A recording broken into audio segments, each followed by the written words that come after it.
은퇴한 철도 기관사 한도윤은 매일 새벽 5시면 눈을 뜨는 습관이 몸에 배어 있었다. 40년간 기차 시간표에 맞춰 살아온 그의 생체 시계는 정확했다. 창밖으로 스며드는 희미한 새벽빛을 바라보며 그는 침대 옆 탁자에서 아내의 사진을 집어들었다. 3년 전 암으로 세상을 떠난 아내 순이의 미소가 여전히 따뜻했다. 오늘도 혼자구나. 그가 중얼거리며 일어나 세수를 마치고 부엌으로 향했다. 커피 한 잔과 토스트 2조각, 그리고 텃밭에서 직접 기른 상추 몇 잎이 그의 아침 식사 전부였다. 외곽의 작은 주택은 조용했지만 그에게는 충분한 공간이었다. 오전에는 텃밭을 돌보고 오후에는 독서를 하거나 마을 노인정에서 바둑을 두며 하루를 보냈다. 그런 평범한 일상이 깨진 것은 목요일 오후 2시였다. 핸드폰이 울리며 조카 오유림의 이름이 화면에 떠올랐다. 평소 1년에 한두 번 정도 안부 인사를 나누던 그녀였다. 유림은 36살의 나이에 웰니스 크리에이터라는 생소한 직업을 가지고 있었다. 명상과 요가, 그리고 노년의 삶에 대한 콘텐츠를 만든다고 들었다. 삼촌 안녕하세요. 잘 지내고 계시죠? 유림의 목소리는 평소보다 밝고 활기찼다. 사실 삼촌께 부탁드리고 싶은 일이 있어서 연락드렸어요. 도유는 찻잔을 내려놓으며 대답했다. 무슨 일이냐? 삼촌의 현역 시절 이야기를 기록하고 싶어요. 은퇴하신 철도 기관사분의 생생한 경험담을 영상으로 남기면 정말 의미 있을 것 같아서요. 요즘 시대에 진짜 어른들의 목소리가 필요하거든요. 유림의 말에는 진정성이 담겨 있는 듯했다. 이번 주말에 제 스튜디오로 오셔서 인터뷰를 해주실 수 있을까요? 평소 연락이 드물던 조카의 갑작스러운 요청에 도유는 잠시 멈칫했다. 하지만 가족의 부탁을 마다하기는 어려웠다. 그래 좋다. 언제로 하면 되겠냐? 토요일 저녁 7시는 어떠세요? 조명이 예쁘게 들어와서 촬영하기 좋은 시간이에요. 그런데 이어진 유림의 말이 도윤을 의아하게 만들었다. 삼촌, 그런데 혼자 오셨으면 좋겠어요. 인터뷰는 개인적인 이야기라서 다른 분이 계시면 집중이 안 될 것 같아요. 더욱 이상한 것은 다음 말이었다. 그리고 김래윤 선생님한테는 비밀로 해달라고 부탁드려도 될까요? 선생님이 계시면 삼촌이 긴장하실 것 같아서요. 김래윤은 응급의학과 레지던트로 도윤이 6개월 전 마을 안전강좌에서 알게 된 젊은 의사였다. 32살의 레윤은 평소 도윤의 건강을 꼼꼼히 챙겨주는 든든한 친구가 되어 있었다. 혈압약을 잊지 말고 챙겨 먹으라고 문자를 보내주고 가끔 집에 들러 혈압을 재어주기도 했다. 아들처럼 느껴지는 고마운 존재였다. 레윤이한테 왜 비밀로 해야 하냐? 도윤이 물었다. 아, 그냥 너무 많은 사람이 알면 부담스러우실까 봐서요. 삼촌과 저만의 특별한 시간으로 만들고 싶어요. 유림의 설명은 그럭저럭 그럴듯했지만 어딘가 석연치 않은 느낌이 들었다. 하지만 도윤은 조카를 의심하는 건 좋지 않다며 고개를 저었다. 금요일 오후 도윤의 집 우편함에는 작은 택배 상자가 도착해 있었다. 보내는 사람은 오유림이었다. 상자를 열어보니 작은 유리병에 담긴 차 샘플이 들어있었다. 라벨에는 깊은 수면, 평온한 이별 마이너스, 마음의 평화를 위한 특별한 블렌드라는 문구가 적혀 있었다. 순간 도윤의 가슴에 작은 경계심이 스쳤다. 평온한 이별이라는 표현이 왠지 불길하게 느껴졌다. 하지만 곧 자신을 다독였다. 요즘 젊은 사람들은 말을 좀 이상하게 하잖아. 너무 예민하게 생각하지 말자. 토요일 저녁 외출 준비를 할 때 가방에는 평소보다 많은 물건을 챙겼다. 손전등, 호루라기, 탄산수 한 병, 그리고 혈압약까지. 40년간 철길 위에서 온갖 위험 상황을 경험해온 그의 본능이 무언가를 감지하고 있었다. 택시를 타고 스튜디오로 향하던 중 레윤에게서 문자가 도착했다. 삼촌 오늘 어디 가세요? 아까 약국에서 이상한 약품 구매 기록을 봤는데 혹시라도 어지럽거나 이상하면 바로 연락주세요. 제가 대기하고 있겠습니다. 도윤은 휴대폰을 쥔 채 잠시 멈칫했다. 레윤의 문자는 평소보다 심각하고 절박해 보였다. 창밖으로 스쳐 지나가는 네온 사인들을 바라보며 그는 깊은 생각에 잠겼다. 하지만 이미 택시는 목적지를 향해 달리고 있었고 도윤은 결국 몸을 뒤로 기댄 채 불안한 마음을 달랬다. 설마 조카가 나한테 나쁜 짓을 하겠어. 너무 의심하지 말자. 하지만 그의 주먹은 가방 끈을 꽉 움켜쥐고 있었다. 스튜디오는 카페와 요가 스튜디오가 즐비한 쉬는 거리의 빌딩 3층에 자리하고 있었다. 엘리베이터 문이 열리자 은은한 라벤더와 샌다로드 향이 코끝을 자극했다. 복도 끝에 평온한 여정 스튜디오라는 간판이 따뜻한 조명에 비춰져 있었다. 문을 열자 하얀 천막과 쿠션들이 단정히 배치된 공간이 나타났다. 한쪽 벽면에는 다양한 차 도구들이 진열되어 있고 다른 쪽에는 요가 매트와 명상 소품들이 놓여 있었다. 조명은 황혼빛으로 맞춰져 있어 마치 신성한 의식을 치르는 공간처럼 느껴졌다. 삼촌, 정말 오셨네요. 유림이 환한 미소로 달려와 도윤을 맞이했다. 그녀는 베이지색 린넨 원피스를 입고 있었고 목에는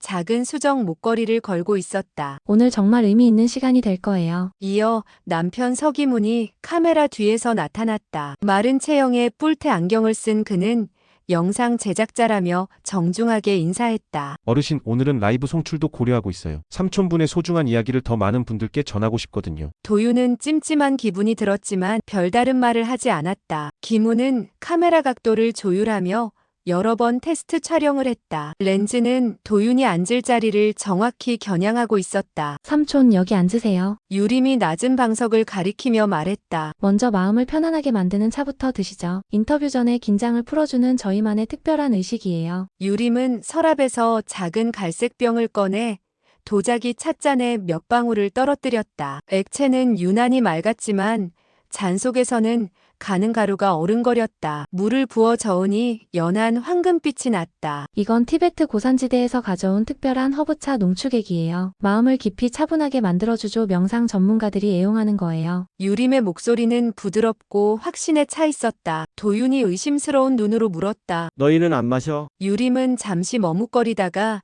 서기문과 눈빛을 주고받았다. 저희는 아침부터 커피를 너무 많이 마셔서 속이 안 좋아요. 카페인 때문에 잠도 못 잘 것 같고요. 그녀가 웃으며 대답했다. 오늘은 삼촌만 드시면 돼요. 주인공은 삼촌이시잖아요. 겉으로는 자연스러워 보였지만 오히려 그 말이 도윤의 의심을 더욱 자극했다. 그는 찻잔을 들어 냄새를 맡아보았다. 허브향 속에 묘하게 쓴 냄새가 섞여 있었다. 화장실 좀 다녀와도 될까? 도윤이 일어서며 말했다. 물론이죠. 복도 끝에 있어요. 유림이 친절하게 안내했다. 복도로 나온 도윤은 화장실로 향하는 척하며 스튜디오 문 앞에 섰다. 문틈으로 새어나오는 대화가 들렸다. 10분만 지나면 효과가 나타날 거야. 그때 화면을 명상 영상으로 바꾸고. 김훈의 목소리였다. 시간 체크 제대로 해. 너무 늦으면 안 돼. 유림의 답변이 이어졌다. 순간 도윤의 등골이 서늘해졌다. 그의 손이 떨리기 시작했다. 40년간 철길에서 위험을 감지해온 직감이 강렬하게 경고하고 있었다. 그때 휴대폰이 진동했다. 레윤이었다. 삼촌, 절대로 그 차 마시지 마세요. 오늘 오후에 수면제 계열 약물이 배송된 기록을 확인했어요. 구매자가 오유림 씨예요. 지금 경찰과 함께 그쪽으로 가고 있습니다. 최대한 시간을 끌어주세요. 레윤의 목소리는 다급했지만 조용했다. 도윤은 휴대폰을 꽉 움켜쥐고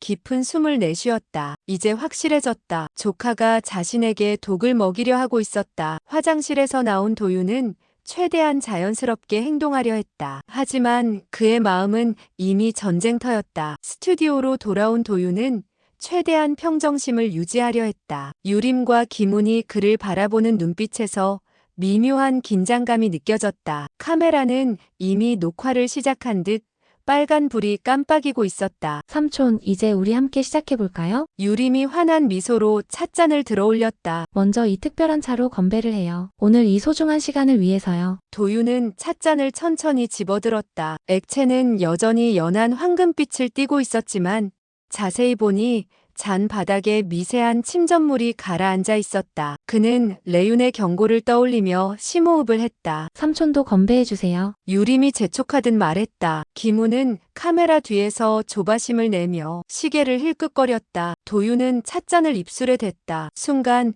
혀끝에 금속성 쓴맛이 강하게 퍼졌다. 허브차라고 하기에는 너무나 인위적이고 이상한 맛이었다. 병원에서 한두 번 경험해본 수면진정제의 특유한 잔향이 확연했다. 그는 아주 소량만 혀에 닿게 한 후 급히 삼키는 척하며 실제로는 대부분을 입안에 머금고 있었다. 그리고 탁자 밑에서 몰래 꺼낸 탄산수로 재빨리 입안을 헹궈냈다. 철도 현장에서 몸에 밴 신속한 대처 능력이 발휘된 순간이었다. 어떠세요, 삼촌? 몸이 따뜻해지고 마음이 편안해지시죠? 유림의 목소리에는 기대감이 묻어 있었다. 그녀의 눈빛이 날카롭게 도윤의 반응을 관찰하고 있었다. 응, 그런 것 같네. 도윤이 연기하듯 대답했다. 김우는 더욱 자주 시계를 보며 유림과 몰래 눈짓을 주고받았다. 삼촌, 이제 편안하게 기대시고 눈을 감아보세요. 그러면 자연스럽게 옛날 이야기들이 떠오를 거예요. 유림이 부드럽게 말했다. 저희가 조용한 배경음악을 틀어드릴게요. 그 순간 도윤의 휴대폰이 크게 울렸다. 그는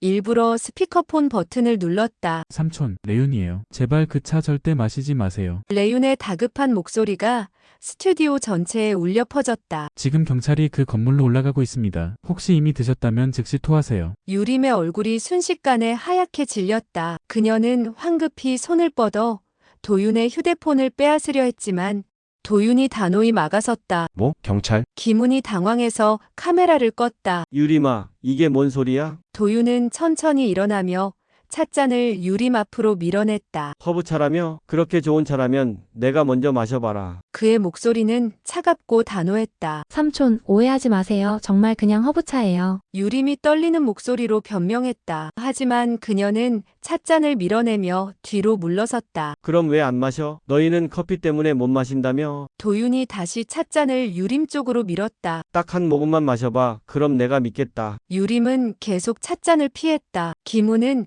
황급히 카메라와 장비들을 정리하기 시작했다. 두 사람의 얼굴에는 공포와 당황이 역력했다. 삼촌, 정말 오해세요. 우리가 삼촌한테 왜 나쁜 짓을 하겠어요? 유림이 눈물까지 흘리며 호소했다. 그럼 마셔봐. 증명해봐. 도윤이 재차 강요했다. 그때 문 밖에서 급한 발소리가 들렸다. 도윤은 주머니에서 손전등을 꺼내 카메라 렌즈를 향해 3번 깜빡였다. 이것은 철도 현장에서 위험을 알릴 때 사용하던 신호였다. 이어서 호루라기를 꺼내 짧고 날카롭게 3번 불었다. 뭐 하는 거예요? 김훈이 다급하게 물었다. 구조 신호야. 40년 동안 기차에서 써온 방법이지. 도윤이 냉정하게 대답했다. 문이 벌컥 열리며 형사 2명과 구급대원들이 들어왔다. 레윤이 맨 앞에 서서 숨을 헐떡이고 있었다. 삼촌, 괜찮으세요? 레윤이 달려와 도윤의 손목을 잡고 맥박을 확인했다. 눈동자 반응은 정상이네요. 정말 다행이에요. 조금밖에 안 마셨어. 내 덕분에 살았다. 도윤이 레윤의 어깨를 다독이며 말했다. 형사가 테이블 위에 찻잔과 작은 병을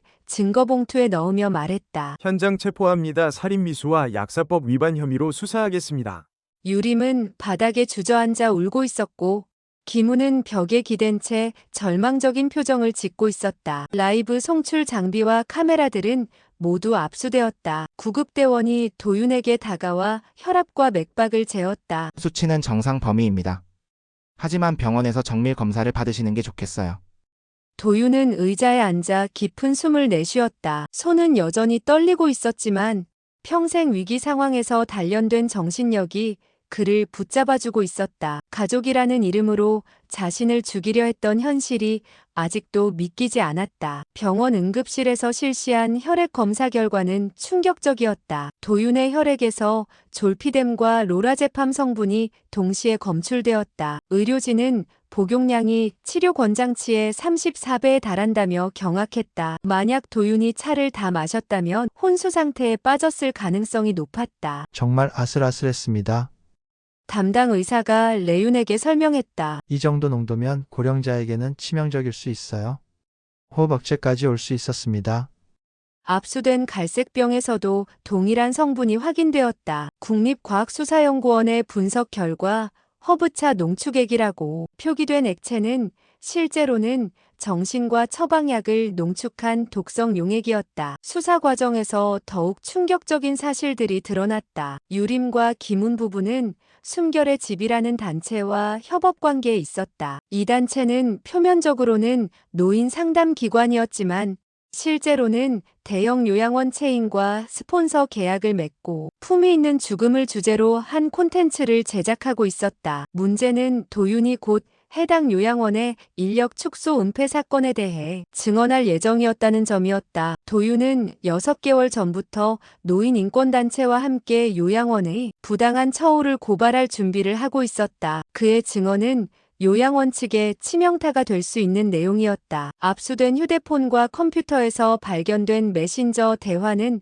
더욱 가관이었다. 증언이 진행되면 스폰서 계약 즉시 취소대안 서사를 만들어 여론을 선점하라는 지시가 명확히 남아 있었다. 유림은 삼촌이 자연스럽게 세상을 떠나면 증언도 없어지고 우리는 감동적인 콘텐츠까지 얻는다고 적어놓기까지 했다. 첫 공판에서 유림은 삼촌을 위한 배려였다며 터무니없는 주장을 펼쳤다. 고독사보다는 품이 있고 평온한 마지막을 도와드리고 싶었고 삼촌도 외로워하셨고 건강도 안 좋으셨잖아요. 하지만 증거는 명백했다. 약국 구매 내역, 인터넷 검색 기록, 그리고 스폰서와의 계약서까지 모든 것이 치밀한 계획살인임을 증명했다. 심지어 노인 수면제, 치사량 같은 검색어까지 남아 있었다. 검사는 법정에서 단호히 물었다. 피고인은 왜 가족의 동의나 의사의 처방도 없이 70세의 노인에게 고농도 향정신성 약물을 투여하려 했습니까?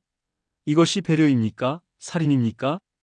유림은 대답 대신 고개만 숙였다. 김우는 아내가 시키는 대로 했을 뿐이라며 책임을 회피하려 했지만 그 역시 공범임이 명확했다. 도윤은 증인석에서 차분하면서도 단호한 목소리로 말했다. 노인에게 진짜 필요한 것은 의사의 정확한 진단과 가족의 진심 어린 기다림입니다. 돈이나 계약 때문에 생명을 거래하는 것은 배려가 아니라 범죄입니다. 방청석에서는 도윤의 말에 고개를 끄덕이는 사람들이 많았다. 특히 노인 인권 단체 회원들은 눈물을 흘리며 그의 증언을 들었다. 최종 변론에서 변호사는 현대 사회의 노인 문제를 상징적으로 보여주는 사건이라며 엄중한 처벌이 필요하다고 주장했다. 결국 법원은 살인미수, 증언방해, 약사법 위반, 불법 방송 혐의를 모두 인정해 유림에게 징역 4년 6개월, 김운에게 징역 4년을 선고했다. 순결의 집과 연관된 요양원도 영업정지 처분을 받았다. 재판이 끝난 다음 주 도윤은 변호사 사무실을 찾았다. 가장 먼저 한 일은 상속 배제 절차였다. 그는 차분하지만 단호한 목소리로 말했다. 가족이라는 이름으로 내 생명을 거래하려 환자들에게 물려줄 것은 아무것도 없습니다. 변호사는 고개를 끄덕이며 서류를 정리했다. 살인미수 혐의로 기소된 이상 법적으로도 상속 결격 사유에 해당합니다. 유림과 김우는 더 이상 도윤의 재산에 손댈 수 없게 되었다. 심지어 과거에 도윤이 유림에게 빌려준 사업자금 2천만 원도 즉시 회수 조치를 취했다. 혈연이라는 것만으로는 아무것도 보장되지 않는다는 걸 보여주고 싶었어요. 이어 도윤은 더 큰 결정을 내렸다. 퇴직금과 저축의 상당 부분을 지역 노인 인권 기금에 기부하기로 한 것이다. 총 8천만 원이라는 거액이었다. 이 돈으로 나 같은 피해를 당할 뻔한 노인들을 도와주세요. 도윤이 노인인권센터 소장에게 기부금을 전달하며 말했다. 그리고 요양원 감시 시스템도 강화해 주시고요. 센터 소장은 감격해하며 말했다. 어르신의 용기가 많은 노인분들에게 희망이 될 것입니다. 이 기금으로 전국 노인 학대 신고센터를 확대 운영하겠습니다.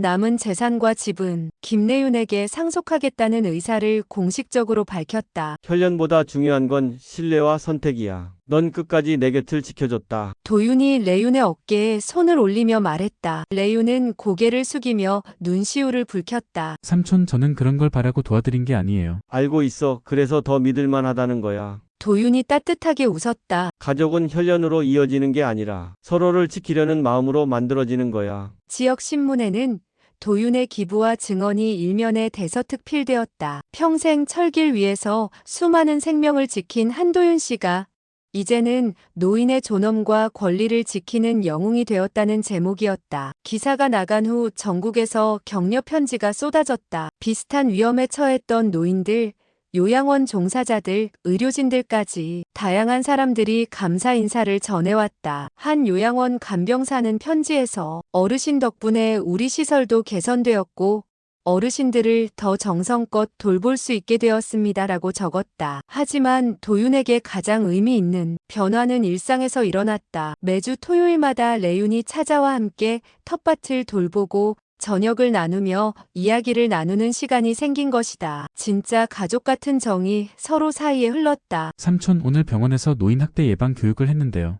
삼촌 이야기가 교육 자료에 들어갔어요. 레윤이 상추를 따며 말했다. 그래, 부끄럽네. 도윤이 쑥스러워하며 웃었다. 부끄러울 게 뭐예요? 삼촌이 보여준 용기가 얼마나 많은 사람들에게 힘이 되는지 아세요? 봄이 깊어가던 어느 일요일 오후, 도윤은 레윤과 함께 철길 옆 산책로에 서 있었다. 기차가 지나가며 남긴 긴 경적 소리가 바람을 타고 울려 퍼졌다. 도윤은 주머니에서 오래된 기관사 호루라기를 꺼냈다. 40년 전 처음 기관사가 되던 날 받은 것이었다. 그는 호루라기에 입을 대고 힘차게 3번 불었다. 맑고 강렬한 소리가 저녁 하늘로 번져나갔다. 무슨 의미예요? 레윤이 물었다. 안전 확인 신호야. 모든 게 정상이라는 뜻이지. 도윤이 멀리 사라져가는 기차를 바라보며 말했다. 그 순간 그는 확신했다. 이제 그의 인생은 타인의 조작이나 탐욕이 아닌 자신이 선택한 올바른 선로 위를 달리고 있다는 것을. 비록 목적지까지는 아직 멀었지만